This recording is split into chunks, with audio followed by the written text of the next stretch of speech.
Backstage, the show where we sit down with local artists and international artists and find out what's going on in their lives and in their careers. On Channel 82, where Bermuda shines through. Hi, I am Mr. Magic, and welcome to Backstage. My guest today has been dubbed the Soca King, and I gave him that title.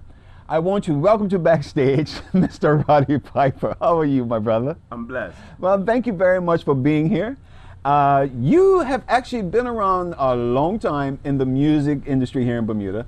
As a rapper, generally, you know, people may not know that. Did you have a different name prior to becoming Rowdy Piper? Yeah, I mean, you know, I think like a few different artists who I enjoy, your names and your personalities and your handle goes through an evolution just like you do as an artist. You know, you always change, and the only thing that's constant in life is change. So I still have several names. I still go by several names when I'm entertaining, and normally it's based on my mood that night or what I'm going to decide to perform. Okay. Just to make sure that when I'm introduced, the crowd is put in the right frame of mind. Man, you're gonna make it hard to put the billings out, man. You know, I'm gonna do a poster. How many different names do I have to put on? Hey, you know, some guys just come from a couple of different angles. Just like angles. Okay. I think on a previous episode you mentioned Snoop Lion. Yeah, you know, and he's an artist that went through a metamorphosis. To cater to a different artist when he was coming from a different angle. So exactly. I started off as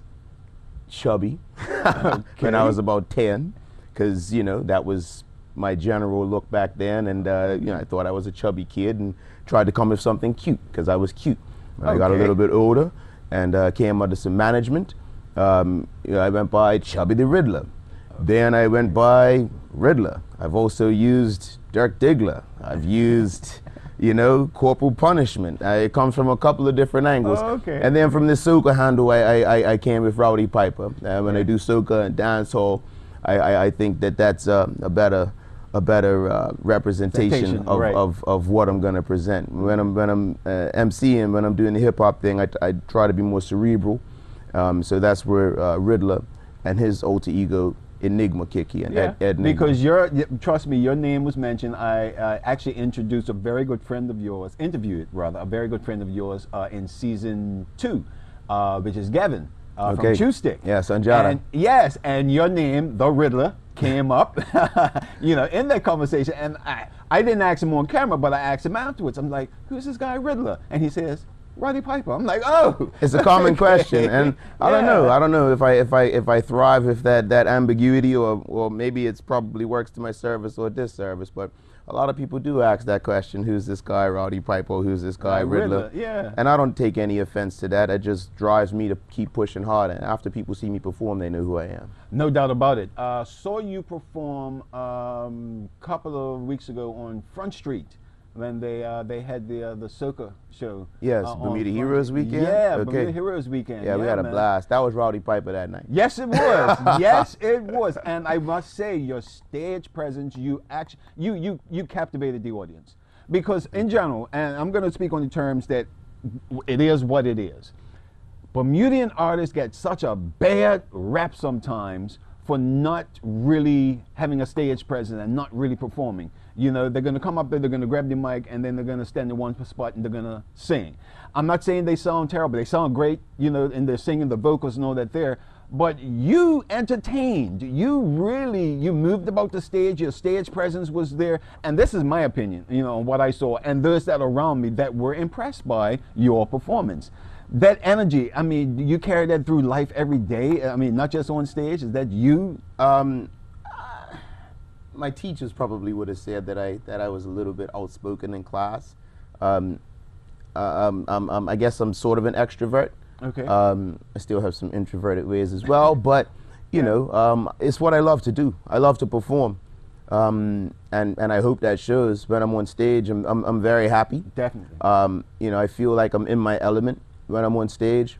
But besides all of that, I had the benefit of some really good training and some really good preparation. When I was coming, you know, through my teenage years, I have to send a shout out to J Rock, you know, JT. He was my manager in those very important years, and he facilitated my education in the music business. I had the opportunity to travel with him in a group 2 years in a row, actually, without dating myself, in the mid-90s. Okay. We went to the Jack the Rapper Music Convention in Atlanta. Gavin was on that second trip, part of a group called Defaction that we formed. And, you know, credit to JT, he always pushed us to be professionals. Right. He said, if you want to take this thing serious, he always set us down with literature so that we understood what a manager's job was. Right, yeah, right. He made us read about what his role was. So when he was making demands of us, we knew where he was coming from, and we knew what kinds of demands we could make of him. But the one thing that he did demand was professionalism.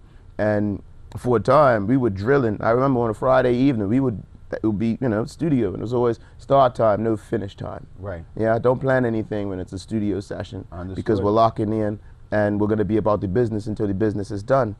And a good portion of that business was performance. Okay. Learning the art of keeping the audience engaged.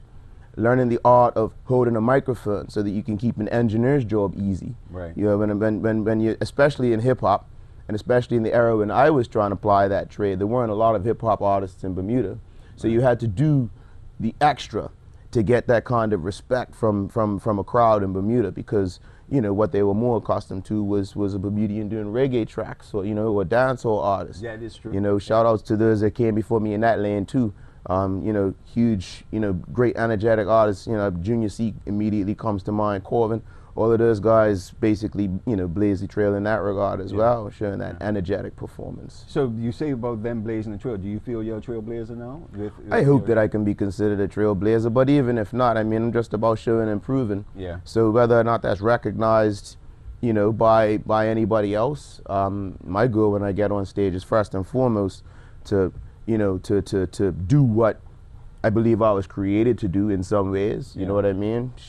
Give glory to the Creator, and to do the best that I can when I'm on that stage, when I'm on display. Be a good example of what a performer should be, and then either by, you know, hook or by crook, hopefully somebody sees that example, and either they raise the bar or expectations of other artists will be raised as well. Very good. Very well put. I'm glad you said that, because when we come back from break, we're going to talk about the different genres that you are involved in. Sure. And what bars have been raised. I mean, who did you emulate and things like that. So we'll find out about that after the break. We'll be back more with Rowdy Piper. Actually, when we come back, we're going to be talking to Riddler. So stay tuned. We'll be back right after this. No costume change. No costume change.